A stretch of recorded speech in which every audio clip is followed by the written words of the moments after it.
sweetheart. We're burning daylight already. It's almost 7 a.m. Dad, this can't be real. I have to go to work. No, you don't. Did I get fired and nobody told me? You have today off. I called your boss and arranged it. You called Danny? Why? Today's a big day. Saturday, January 25th? It's the 20-year anniversary of that time you got chicken pox when Mom was away. Dad, how do you remember that date? I was running the biggest conference of my career to that point. I kept ducking out to go home and be with you. You don't forget the dates of the important things you plan at work. Oh my God, Dad. I got a good memory. And besides, it's something to celebrate. Me getting a childhood disease that may pop up again as shingles some point later in my life? No, that week. The time we got to spend together. You called Danny and said I needed off work because I had chicken pox 20 years ago? I lied. I told him it was a surprise party for your Aunt Nancy. Who? Relax. Enjoy your day off and join me for breakfast. I made bacon and eggs. Sit down next to me and we'll talk about what we want to do today. Dad, you're not gonna, disappear if I turn my back, right? Why would I do that? No, nothing. I'm here all day, sweetie. I was thinking you might want to do something fun. You didn't call Mike's work and ask for the day off, too. I wanted my little girl all to myself today. I'm not that little, Dad. I'm 29. Are you sure? How'd I get to be so old? Yeah, better than the alternate. I mean, lucky.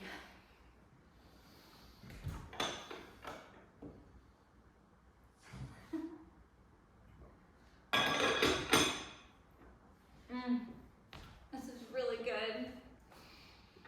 Of course it is. It's your favorite. Eat up. Daylight's burning. I was thinking that maybe we could go fishing after breakfast. Really?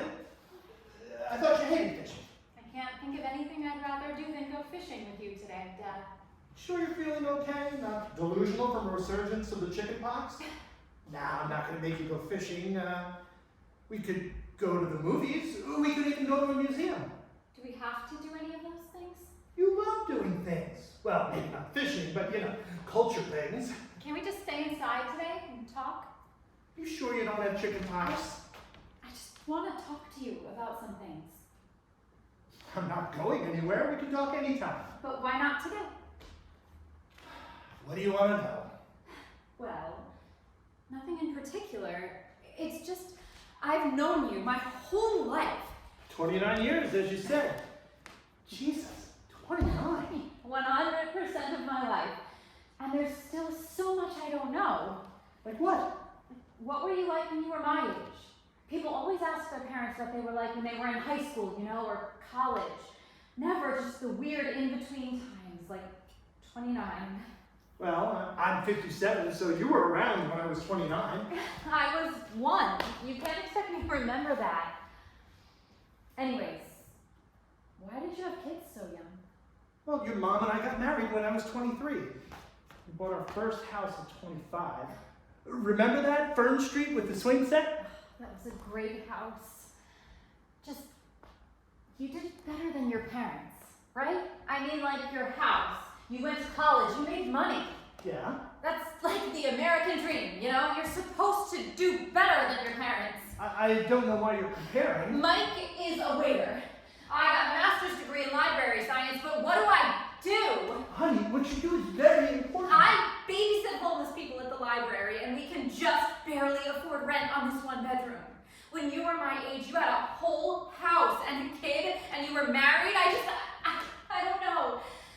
I thought I would do better than you did. Your lives are different. I mean that I... No, things are harder now. And besides, you're doing things the right way, waiting to get married. Dad, can we talk about that, you and Mom? Jess, what is there to talk about? Are you okay with everything? We never talked about her wedding. I was always working. That's why I remember your chicken pox. I was there. I thought, work hard, provide for you. I didn't realize I took your mom for granted. Both of you. Dad, what I remember is how happy I was when you showed up. You did great. That's not fair to your mom. She did the brunt of the work raising you. She did really good. Yeah, but so did you. Her new husband's nice, Anthony. He doesn't try to be my dad or anything. I'd just be more at peace if I knew you were okay with things. You're probably wondering why I never dated. I'll have plenty of time to date in the future once you're all settled. On paper settled. I mean, you're pretty settled as it is. Just gotta formalize it. You think I'm settled? Steady job, boyfriend. I'd say you're doing okay. Of course, I'm a little biased. I'm your dad. I feel like we are always one missed paycheck away from disaster. Don't worry about that, okay? Listen, I know you want to do it all on your own, but if something happens, you got your dad. You know that. Yeah, You know something else, too. Michael wants to marry you. He told you that?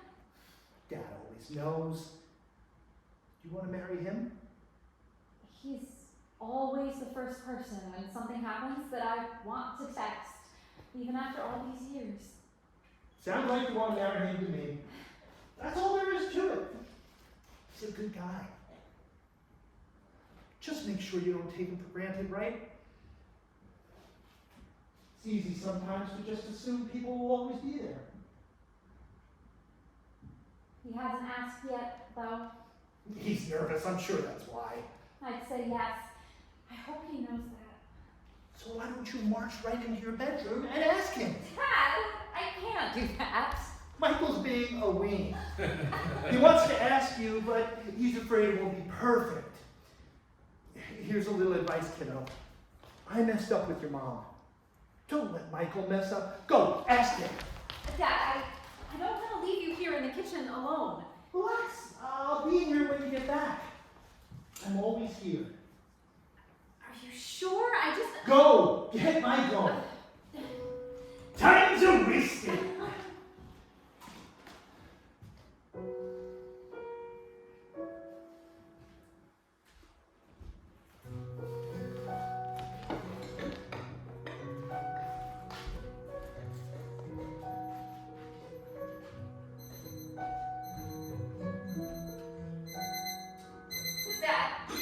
Daddy?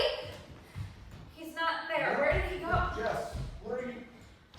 My dad? He's not in the kitchen. Where did he go? Jess. Oh. Oh, yeah. Must have been a dream. I mean, it makes sense. You're thinking of him now. We were eating. I tasted it. His special bacon. We had the best conversation. He talked to you. That's really special, babe. Do you remember what you talked about? I wish I could. God, just an ordinary breakfast. A perfect morning with my dad. Yeah. Hey, I love you.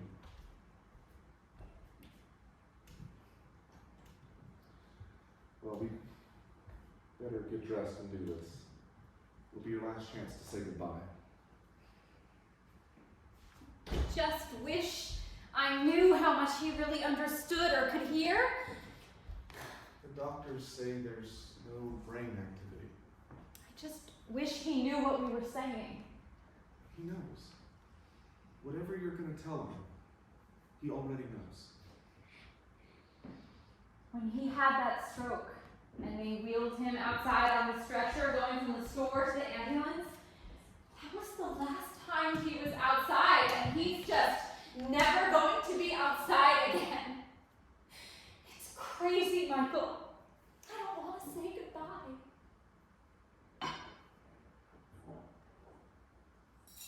Marriage! What? I'm starting to remember. In my dream, he sent me back here to wake you, to ask you to marry me. He told you to come in here and ask me to marry you. He said you wouldn't ask unless you had the perfect proposal planned, and I should just ask you and get it over with. He called you a weenie. His words. Well, sounds like your dad. He was the best. Do you want to get married? We don't have to decide this today, of course, with everything going on, but you know, I have a ring picked out. I'm paying for it monthly. I was actually going to give it to you next week before all of this happened. I had this plan how I was going to do it before your dad had the stroke, and just this is stupid. Ignore me. I don't know why I told you about the ring. There is so much other.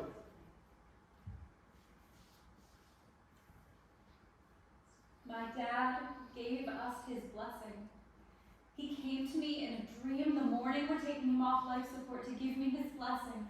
Do you know how amazing that is? And just like my dad, to take this terrible day and make it somehow less awful. Yes. Of course I want to marry you, Michael.